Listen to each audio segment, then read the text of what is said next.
riches and honor, so that there shall not be any among the kings like unto thee all thy days. And if thou wilt walk in my ways, to keep my statutes and my commandments, as thy father David did, walk, then I will lengthen thy days.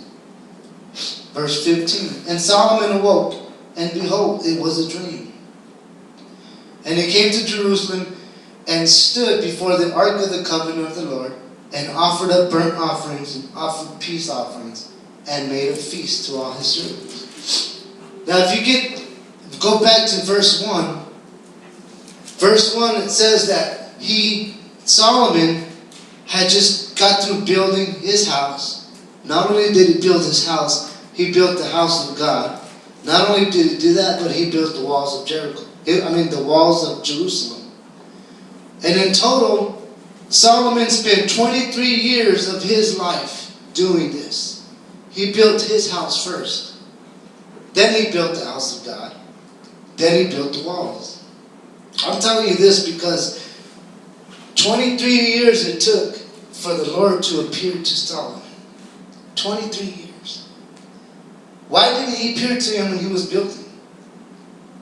Because had he appeared to him when he was building his own house, he would have asked for strength. He would have asked for wood or for whatever it was to get that stuff done.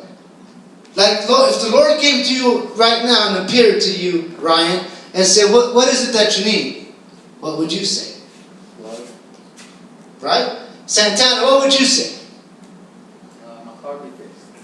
Erica, what would you say? A job. Jessica, what would you say? I got what I wanted back. See? Everybody has their own agenda. See, that's why God waited to appear until everybody's agenda was on the clear. It was done. Solomon had to do what he had to do, and it was done. Build his house. Okay, it took him 7 years to build his house. It took him 7 years to imagine the big house he had. It took 7 years to build his house. 7 years. How long does it take for us to build our house? See, that house he's talking about is a physical house. From foundation to walls to, it wasn't electricity back then, it was lamps with burning oil. Why 7 years? 7 years. How long does it take you and I to build our house? In other words, when you ask Christ to come into your life, that's the moment you start building. You've already laid the foundation. You've had a good foundation to build on. Now it's a matter of time you start building. You start building. You start building walls. You start building walls that were built by the enemy. You have to tear down walls. You have to tear down walls. You have to tear down the wall of abandonment. You have to tear that wall down. You have to tear the wall down of selfishness. You have to tear the wall down of pride. Especially us being Latinos, we're full of pride. We don't ask for help for nobody. No, especially men. Especially if we have families, we don't ask for help. We'd rather go and steal, or we'd rather go and do something stupid instead of asking somebody for a hand. Hey, you know what? Hey, I don't got this right now, but here, boom, I'm going to ask you. We don't do that. We don't do that. I know I didn't. I was out there making a muck and a fool of myself. I would rather go and do dirt in order for my girls and my son to have something, even though I wasn't there. I made sure they always had something. I made sure of that, even though if I was out there doing dirt. In my mind, I was doing what I had to do. In my mind. See, God gave me a quote this morning, and it hit me good because a lot of people judge us by our actions. A lot of people think they can judge your character by what you've done. By what you've done. I know I've done a lot of stupid crap in the past. And I don't want people to judge me by my past or by that's his character. That it is and it always will be. You're a drug addict, you're a drug dealer, you're doing this, you do that, and that's all you're gonna ever be. That's how you're going to ever be. But my Bible says that I am a new creation in Christ. I am a new creation. I am a new creation. That's what my word says. See, the quote that God gave me, it says in, your actions don't determine your character. Your heart determines your actions.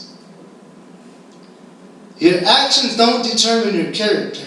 Your heart determines your actions. In other words, like if a woman is scorned and brokenhearted, what are her actions going to be like? Her actions are going to be towards a man scornful and brokenheartedness, because that's all she knows. That's all she knows. She's full of brokenness, and she's full of men rocking all over them, and she's full of being burned, that in the back of her mind, what is she going to think about the next man that comes along? It's not fair, but that's what it is. And then the next man that comes along is like, but I don't understand, what did I do wrong? And it's just because she's been broken. Her heart's been broken. So she can't fully extend herself to you, first of all, because she doesn't know how. And then what's left of her doesn't even want to.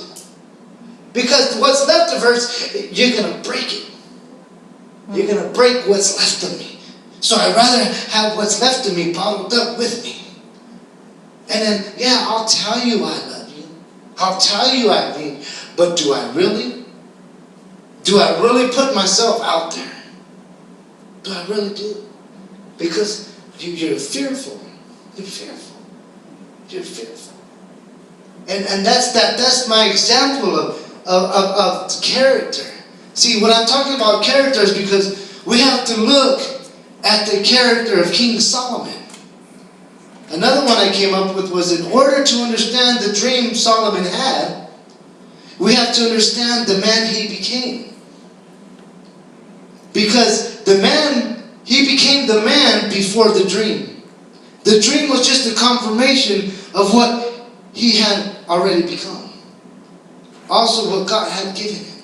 In other words, the dream didn't make the man made the dream. Right? Right? Yeah. But when the dream appeared, it was like, what do I ask for? It was already in his heart what he was asking for. It has to be already in your heart what you can ask for. See, he saw the whole picture. He was in charge. He was in charge of a lot of people. He was the king. And when people have something, they come to the king back then. Nowadays, you go to court.